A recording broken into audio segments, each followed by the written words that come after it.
चलिए DC motor के कुछ क्वेश्चन डिस्कस करते हैं। पहला क्वेश्चन है आज का, क्या कह रहा है कि बैक ईएमएफ किसका विरोध करता है। ठीक, धारा का, आरोपित वोल्टेज का, फ्लक्स का, नन मतलब किसी का नहीं। बताओ आरोपित वोल्टेज। देखिए हमको बैक ईएमएफ इक्वल टू क्या जानते हैं, डीसी मोटर की बात हो रही है तो जैसे डीसी मोटर ये क्या होता है आपका, ये आपका आर्मेचर, ठीक, और ये आपका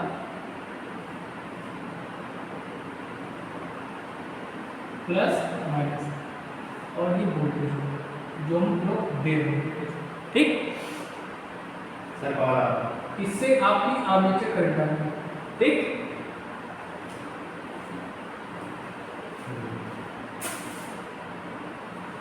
ठीक है, आर्मेचर करंट हो गई। ठीक, और ये इसके अंदर क्या होगा आपका, ईबी हो गया, ये प्लस हो गया, ये माइनस हो गया, ये आपका आर हो गया। ठीक, तो इसमें तो आंसर क्या होगा, आरोपित वोल्टेज।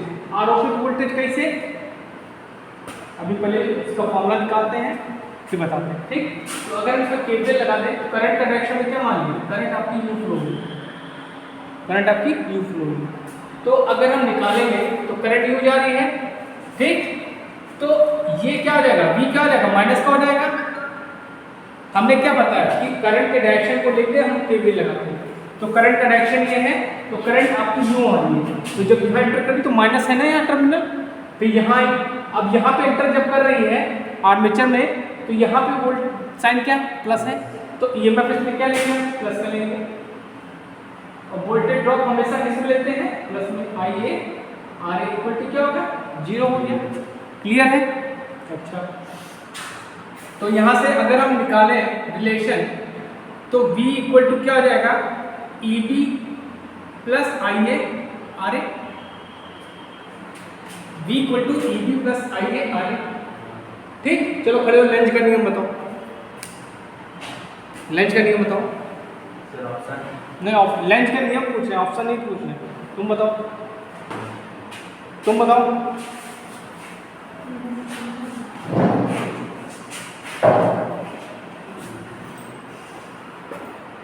बैठ जाओ, अब बोल दे, मैं सब बोल दे। देखो लेंज का नियम, लेंज ने फैराडे के दूसरे नियम को मॉडिफाई किया। ठीक, उन्होंने जो आपका ईएमएफ होता है उसका डायरेक्शन बताया था, तो उन्होंने ये कहा था कि ये ईएमएफ की दिशा ऐसी होती है कि वो उसी का विरोध करता है जिससे वो स्वयं उत्पन्न होता है। ठीक, तो ये किससे उत्पन्न हुआ, वोल्टेज हुआ ना, हमने यहाँ वोल्टेज दिया, आर्मेचर करंट फ्लो हुई, तो किसके कारण उत्पन्न हुआ, वोल्टेज के कारण। ठीक, तो इसकी जो डायरेक्शन किसके विपरीत होगी, इसकी। ठीक, तो यहाँ से क्या निकला, आरोपित वोल्टेज, मतलब यहाँ से अगर देखोगे रिलेशन देखोगे तो दोनों का रिलेशन क्या होगा, उल्टा होगा। ठीक है, तो इसमें आंसर क्या हो जाएगा, आरोपित वोल्टेज, मतलब ये आरोपित वोल्टेज का विरोध करता है। ठीक, समझ गए, या आरोपित वोल्टेज का अपोजिट डायरेक्शन इसका होगा। ठीक, जैसे मान लो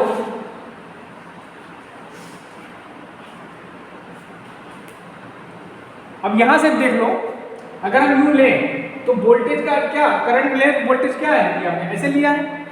ठीक, और ईएमएफ भी कैसे ऐसे जा रहा है, तो ये इधर से आ रहा है, ये इधर, तो डायरेक्शन चेंज हो गया कि नहीं हो गया, इससे भी दिमाग लगा के बता सकते हो कि दोनों का अपोजिट होगा। क्लियर है।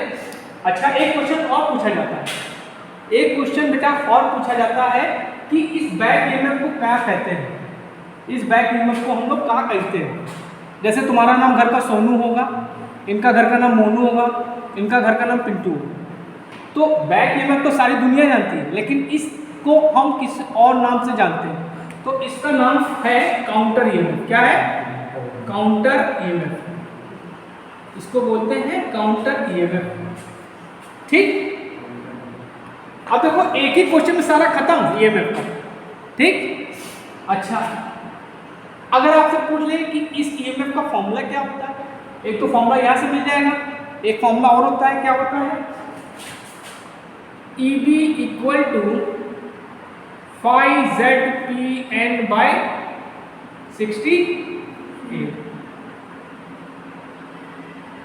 और ये ईएमएफ हमेशा कैसा होता है, एसी होता है। ठीक,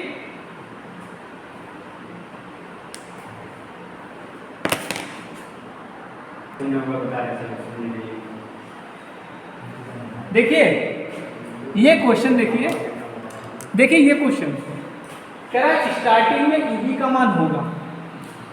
तो देखो कोई भी मोटर होती है स्टार्टिंग में, ठीक, स्टार्टिंग में क्या होता है, स्पीड क्या होगी, शून्य होगी।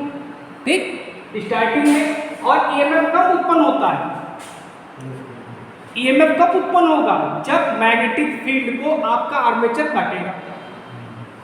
आर्मेचर जो है आपका जब मैग्नेटिक फील्ड को काटेगा तभी आपका ईएमएफ उत्पन्न होगा। क्लियर है। जब भैया स्टार्टिंग में आर्मेचर रुका हुआ है तो ईएमएफ क्या होगा, शून्य होगा। सीधा सा लगाओ, शून्य। समझ में आवा, नहीं आवा, स्टार्टिंग नहीं होना चाहिए। स्टार्टिंग मतलब कि मोटर आप, तो अगर ऐसा नहीं पूछेंगे तो सिलेक्शन नहीं मिल जाएगा सबको। अगर हर चीज तुम लोग को समझ में आ जाएगी हर किसी को, तो सबको सिलेक्शन देना पड़ेगा, नहीं देना पड़ेगा। स्टार्टिंग कंडीशन होती है, एक होती है रनिंग कंडीशन। स्टार्टिंग मतलब मोटर आपकी रुकी हुई, रनिंग मतलब चल रही। समझ में आया।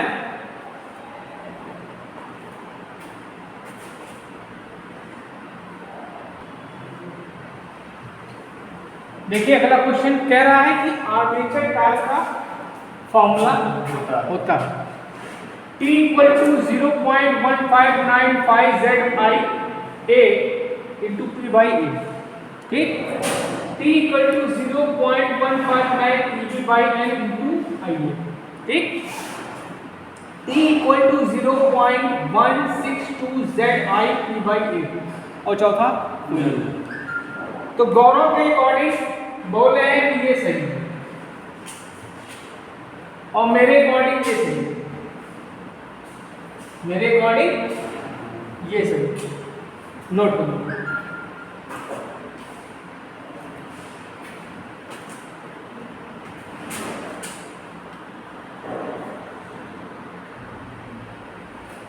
देखिए अगला क्वेश्चन क्या कह रहा है, बैक ईएमएफ का मान।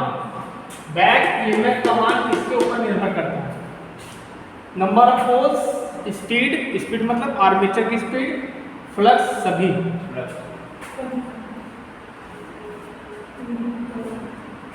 तो बताओ इसमें सही होता है। देखो कैसे सभी होगा, इसमें कैसे आओ।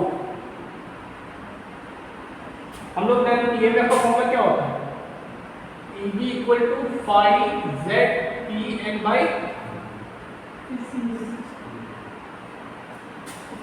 तो यहां से रिलेशन निकालो ना कि EB is directly proportional to flux. जितना फ्लक्स कटेगा उतना ईएमएफ इंड्यूस होगा। क्लियर है। EB is directly proportional to force और EB is directly proportional to N। तो तीनों आगे नहीं आ गए तो क्या हो गया, सभी। ये अगर फ्लक्स, पोल्स और स्पीड। सुनना है।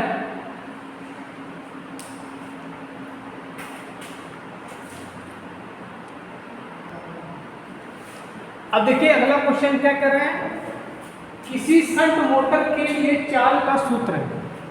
देखो यहां बच्चों तुम लोगों को कंफ्यूज करने के लिए शंट का नाम लिखना। शंट हो चाहे कंपाउंड हो चाहे सीरीज हो, सबका फॉर्मूला एक ही होता है। ठीक, कैसे देखो कैसे आएगा, हम लोग जानते हैं इसका, हम लोग स्ट्रेंथ नीचे कर रहे हैं। ठीक, हम लोग जानते हैं क्या, EB = 5ZPN/68 होता है। क्लियर है कॉन्सेप्ट। ठीक है। अब देखिए यहाँ पे हम क्या करते हैं, ZP/60 को हम क्या लेते हैं, कांस्टेंट। क्लियर है। अब देखिए यहाँ पे क्या हो जाएगा, EB K टाइम्स पाई N हो गया। ठीक, तो यहाँ से अगर हम स्पीड की वैल्यू निकालें, ठीक, तो स्पीड इक्वल टू क्या हो जाएगा, E by EB by pi. ठीक, ये होगा। तो इस हिसाब से आपका कौन सा सही है?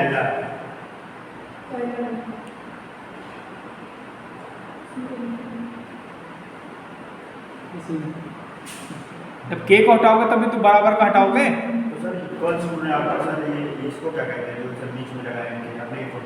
इसको समानुपाती बोलते हैं। समानुपाती मतलब जो आपकी स्पीड है वो आपकी EB के समानुपाती है, मतलब स्पीड बढ़ेगी तो EMF बढ़ेगा। ठीक, देखो आर्मेचर जल्दी फ्लक्स काटेगा तो EMF की वैल्यू क्या ज़्यादा होगी। ठीक, और N is inversely proportional to flux, मतलब फ्लक्स ज़्यादा होंगे तो स्पीड क्या होगी आर्मेचर की, कम होगी। जैसे कोई चीज़ घनी है, उसमें तुम्हें कोई चीज़ घुमानी है यूं, तो घनी होगी तो क्या होगी, थोड़ा कम धीमी स्पीड में घूमेगी, और घनी नहीं होगी यूं घूमेगा। तो समझो, तो फ्लक्स की डेंसिटी ज़्यादा होगी तो आपकी आर्मेचर की स्पीड कम होगी। तो सर ये जो ऑप्शन में जैसे ए में लिखा है n इक्वल्स टू E, बेटा यहाँ पे के नहीं है, रूल के अकॉर्डिंग नहीं आना चाहिए, ये होना चाहिए। के होना चाहिए। ठीक, अब अगला शंट मोटर के लिए आर्मेचर करंट का मान क्या होता है। ठीक, चलो इसको निकाल लेते हैं। यहाँ पे देखो, यहाँ पे नीचे आ रहा है, नीचे आ रहा है। चलो यहाँ बना दो।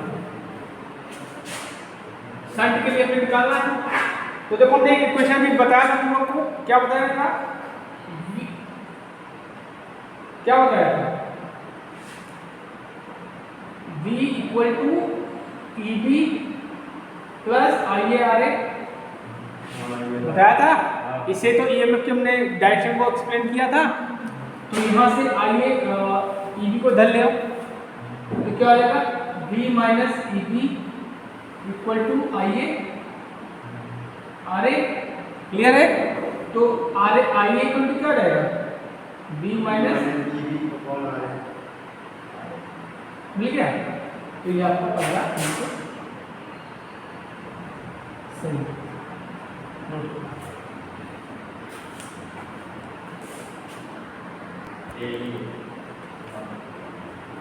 देखिए अगला क्वेश्चन क्या कह रहा है, साथ रहो। डीसी शंट मोटर का प्रयोग होता है लेथ मशीन में, क्रेन्स में, इलेक्ट्रिक ट्रैक्शन में, लिफ्ट में। हम चारों का बताएंगे।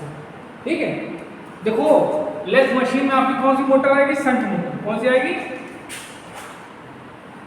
शंट मोटर आएगी। सही तो सर यही ना। हाँ, लेथ में आपकी डीसी शंट मोटर यूज आएगी। ठीक, क्रेन्स में आती है आपकी series motor, DC series motor. ठीक, इलेक्ट्रिक ट्रैक्शन में भी आपकी क्या है, डीसी सीरीज मोटर आएगी, डीसी सीरीज मोटर जी। और लिफ्ट में आएगी cumulative compound motor, cumulative compound.